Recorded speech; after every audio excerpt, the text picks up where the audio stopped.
e caros amigos, muito boa noite. Muito obrigado por terem acedido ao nosso convite para estarem presentes neste primeiro jantar da campanha presidencial, da candidatura presidencial do Dr. Manuel Alegre. Uma salva de palmas.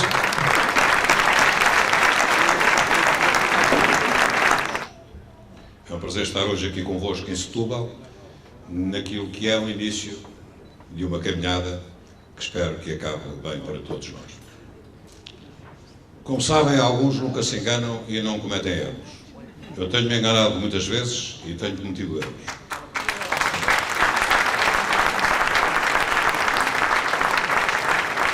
Mas há uma coisa que nunca fiz, foi virar a cara à luta, foi cultivar silêncios prudentes e foi fugir dos combates que são decisivos para a consolidação e construção da democracia. Por isso, estou aqui convosco, num combate que é importante, não apenas para saber quem vai ser o próximo Presidente da República, mas porque da eleição do próximo Presidente da República vai depender, em grande parte, o futuro político do país e o próprio modelo de sociedade.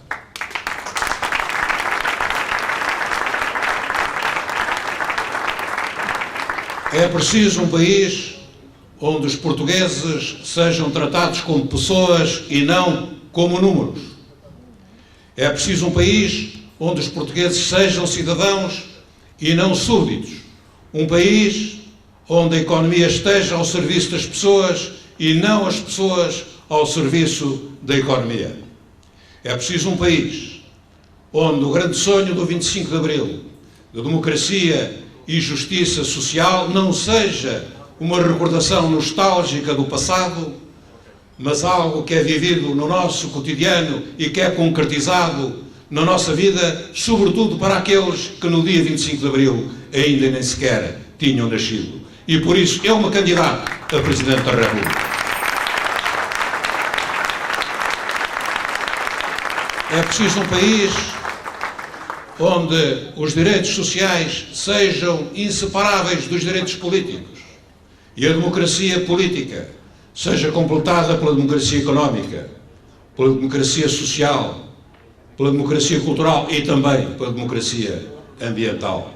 Essa é a democracia que está consagrada na Constituição da República Portuguesa.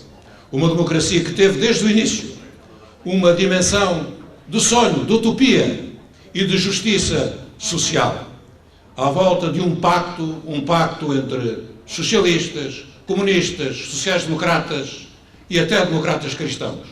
Um pacto que está a ser quebrado na Europa e que alguns querem quebrar aqui, porque a direita neoliberal está a aproveitar esta crise na Europa e em Portugal para rasgar esse pacto, para pôr em causa os direitos sociais e para provocar uma colossal regressão civilizacional na Europa.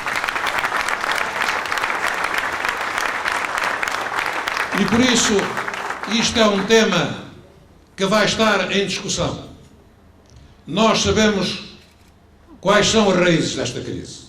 O Sr. Presidente da República fez hoje afirmações sobre a política pública, salientou que o financiamento está difícil, que Portugal está a ser muito escrutinado. Nós sabemos a origem desta crise. Nós sabemos que os Estados se endividaram para salvar o sistema bancário e depois se endividaram ainda mais para atenuar os efeitos da crise. E sabemos agora que aqueles que beneficiaram do esforço que foi feito pelos Estados e pelos contribuintes estão a querer que sejam os contribuintes a pagar de novo aqueles bancos que abordaram à custa da compra da dívida soberana a juros e a taxas fabulosas.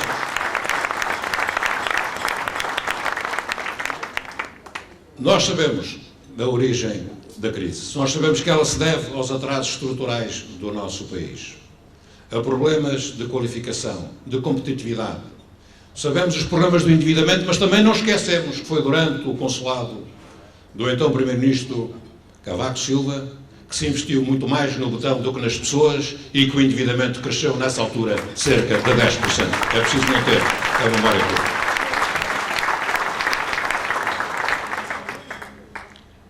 Sabemos tudo isso. Sabemos que Portugal está numa situação difícil. Mas eu não diria nunca que Portugal é um país insustentável. É insustentável porque em relação a quê? Em comparação com quem? E de que maneira? Acho que Portugal vive uma situação difícil, mas eu tenho uma outra visão da história, uma outra memória, uma outra visão cultural e política. O povo português viveu, ao longo da sua história, momentos muito difíceis e sempre os ultrapassou graças ao esforço, ao patriotismo e ao talento do seu povo. Portanto, eu nunca diria, e acho que um Presidente da República não pode nunca dizer que Portugal vive uma situação insustentável, porque isso cria dificuldades ao próprio país, porque isso agrava a situação a que ele próprio se refere. E ao Presidente da República cabe não palavras de depressão, não palavras que desmobilizem os portugueses, mas uma palavra de confiança. E se a situação é insustentável, o que é que ele fez para impedir que a situação fosse insustentável? Ele avisou, ele preveniu. Mas o Presidente da República não é eleito para avisar, não é eleito para prevenir. O Presidente da República tem poderes que estão consagrados na Constituição. Portanto, de quem é a culpa? Preveniu, avisou. E qual é o caminho para sairmos da situação insustentável? O Sr. Presidente da República falou das dificuldades, as dificuldades são reais, sabemos que há dificuldades de financiamento, também sabemos porque há que há dificuldades de financiamento, mas mais uma vez ele pôs restrições à política pública. Pois eu creio que é numa situação de crise que mais do que nunca o investimento público é necessário para criar políticas de emprego, para combater o desemprego, que é o principal flagelo do nosso país. Sabemos que a crise está a ser aproveitada para impor a toda a Europa e aos países mais frágeis um plano de austeridade que vai trazer consigo recessão, vai trazer consigo mais desemprego e que perante esta crise há duas alternativas.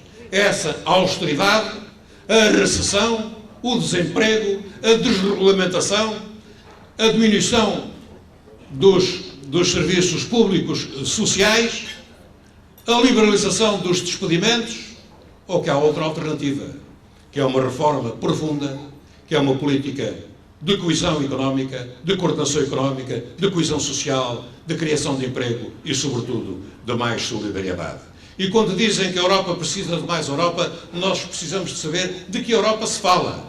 Porque se é mais Europa neoliberal numa Europa dominada por neoliberalismo, nós, Portugal, o Estado português, tem uma palavra a dizer. Sabemos que somos um país pequeno, mas temos que ouvir a nossa voz, porque não é possível uma Europa que foi construída ou que foi sonhada para trazer consigo mais democracia, mais coesão, mais bem-estar para os povos europeus. Não é possível uma Europa que seja agora aproveitada para fazer aquilo que ao longo de dezenas e dezenas de anos a direita nunca conseguiu. Destruir o Estado social, destruir os serviços sociais, fazer diminuir os rendimentos do trabalho, fazer diminuir os custos de produção à custa da diminuição dos rendimentos do trabalho. Por isso, aquilo que está em jogo hoje é inseparável da situação económica e social que vive a Europa e da situação económica e social em que se encontra o nosso país. Sabemos que é um velho sonho da direita portuguesa uma maioria, um governo e um presidente. E é isso também que está em causa. Sabemos que é um velho sonho rever a Constituição. Rever a Constituição não para aperfeiçoar a Constituição, mas para pôr em causa os direitos substantivos e substanciais que estão consagrados na Constituição. Porque a democracia não é apenas um conjunto de regras formais. A democracia é uma vivência. A democracia tem que ter um conteúdo social. Esse conteúdo social está inscrito na Constituição.